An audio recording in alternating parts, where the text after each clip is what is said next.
Hello, it's ShadeX. I'm going to talk about Star Wars. A lot of Star Wars media has come out recently. The Mandalorian and Star Wars Episode 9, The Rise of Skywalker. But I'm not going to talk about either of those things.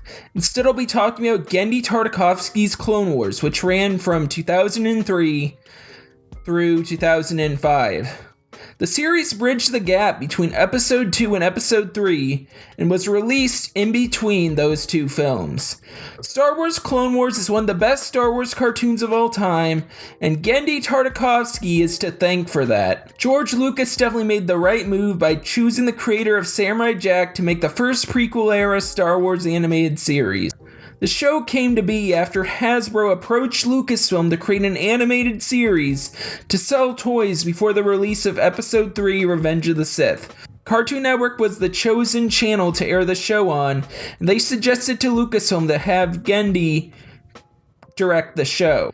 Genndy pitched the show as a band of brothers' take on Star Wars, and his pitch was approved. Clone Wars originally went for 2 seasons with a total of 20 episodes, which ran 3 minutes each. But soon, Genndy got called by George Lucas again to do a third and final season of 5 11-minute episodes. That would lead right into Episode 3. The show was also worked on by Brian Andrews, who was a storyboard artist and writer, and Paul Rudish, who was the art director. Both men worked on Samurai Jack. Genndy was the perfect choice to direct a Star Wars animated show. To make fight scenes, Genndy would draw tiny thumbnail storyboards on sticky notes to choreograph them. 30 to 50 poses were drawn, but they would only be shown for 5 seconds of a fight. Genndy clearly put a lot of work into making the action scenes for this show. Now that I've talked about the development of the show, I'll now talk about the story of the show. I'll be referring to the series as Volumes 1 and 2, since Star Wars Clone Wars was released as 2 DVD movies. Volume 1 of Clone Wars, which is a combination of the first 20 episodes of the show, begins with a Clone Wars battle occurring while Yoda is narrating. The show then cuts to other battles going on at the same time. This is a strong introduction to the series. The story of Volume 1 is that Chancellor Palpatine decides that Anakin should fight in the Clone Wars alongside Obi-Wan.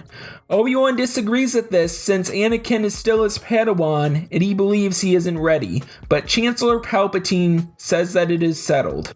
Then clones are shown boarding a bunch of ships preparing for the war. Anakin goes aboard his ship and leaves, but not before signaling goodbye to Padme.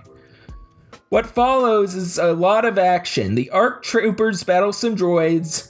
Kit Fisto fights some droids underwater to save the Mon Calamari. But the most intense fight of Season 1 has got to be the battle against Dirge. Dirge is one of my favorite antagonists of the show, and he's very mysterious. He seems to be a normal Star Wars bounty hunter, but it's quickly revealed that he's a very powerful alien with the ability to regrow limbs and stretch them at will. He's just a giant mass of skin. He nearly absorbs Obi-Wan, but he manages to cut himself out, killing Dirge in the process. The introduction of Asajj Ventress is great as well, where she practices battle with Count Dooku.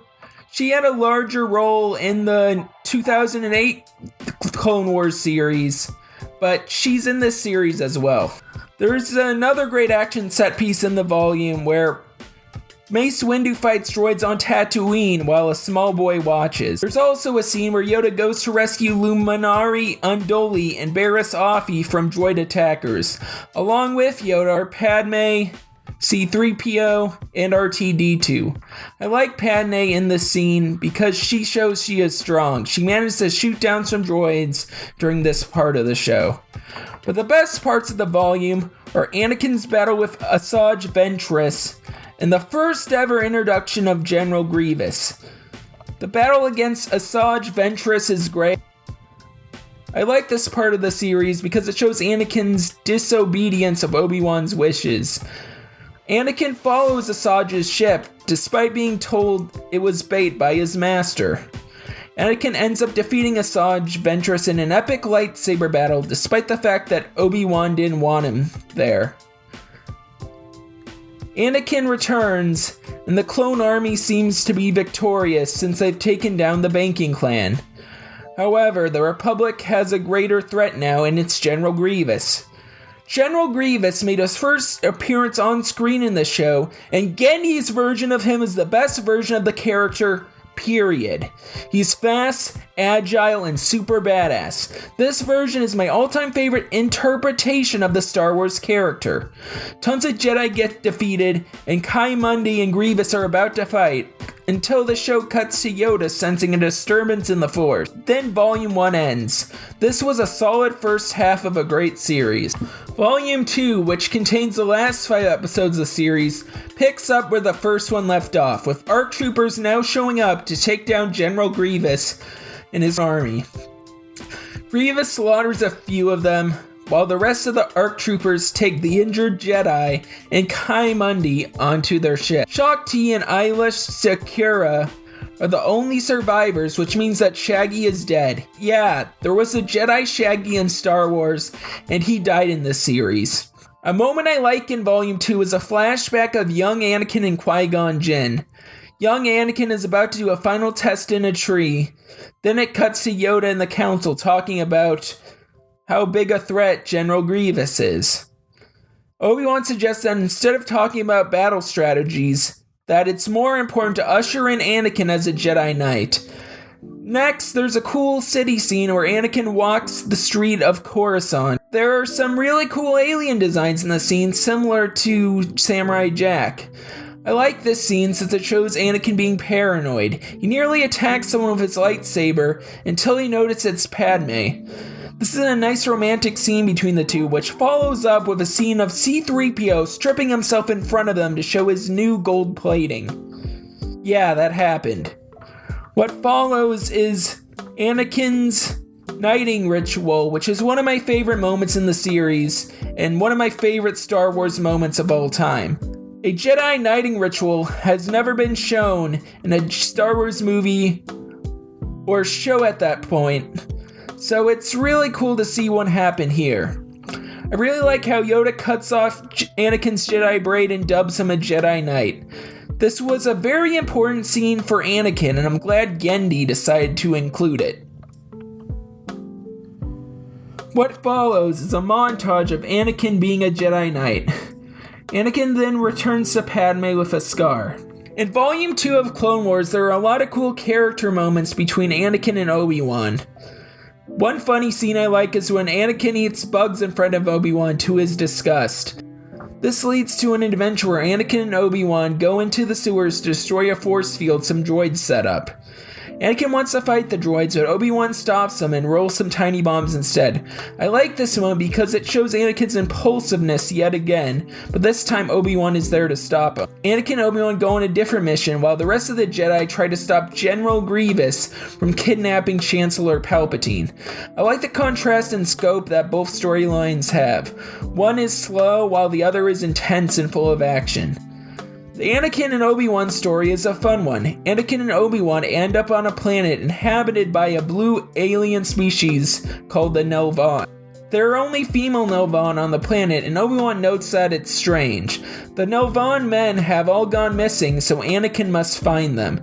Obi-Wan hears the Nelvaan talk about a ghost hand, and they realize that Anakin is the chosen one.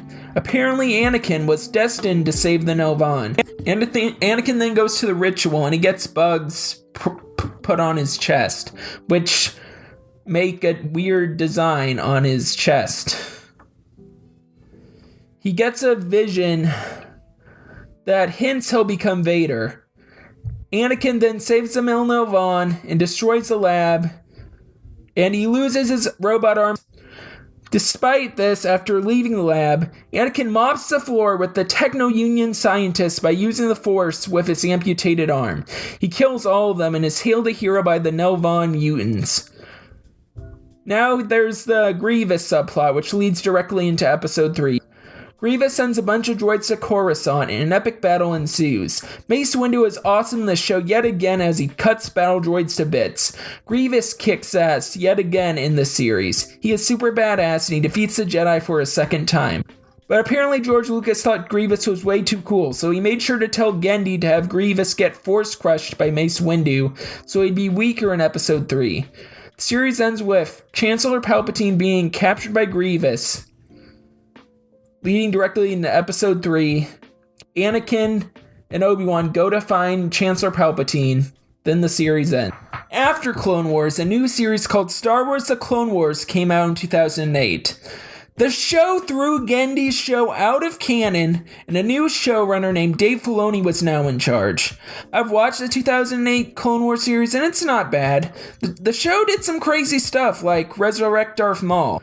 It's a really good series, and it gives the clones more personality than they had in the films, and even Genndy's show. D. Bradley Baker voices all the clones, and he does a great job.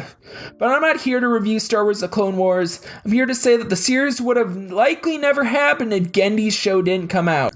Star Wars The Clone Wars owes its success to the 2003 Clone Wars series. I really like both series equally. I love the action of Genndy's series and the story of Dave's series. I wonder what the Clone Wars series would have been like with Genndy Tartakovsky and Dave Filoni working side by side. But honestly, I like the shows being two separate entities. It would have been great if Lucasfilm let Genndy return for Star Wars The Clone Wars, but honestly, the show was fine without his involvement. Both series are great, and I'm glad the 2008 series will get a proper conclusion on Disney+. But guess what's not on Disney+? Genndy's Clone Wars. I guess Disney and Lucasfilm want people to forget about the show, since it's no longer canon. It's a shame that Dirge and a badass General Grievous are no longer canon anymore. Despite being non-canon, Star Wars Clone Wars really should be on Disney's streaming service, since it's a great piece of animation history. Maybe it's because of rights issues since Cartoon Network Studios produced it. Regardless, the show is still viewable online. The entire series is in one video, and it's definitely worth a watch. Think of it as a 2-hour movie, or if you want, you can buy used DVD copies of Volume 1 and 2. Star Wars Clone Wars is a masterpiece and it should never be forgotten. This has been Shade X, and thanks for watching.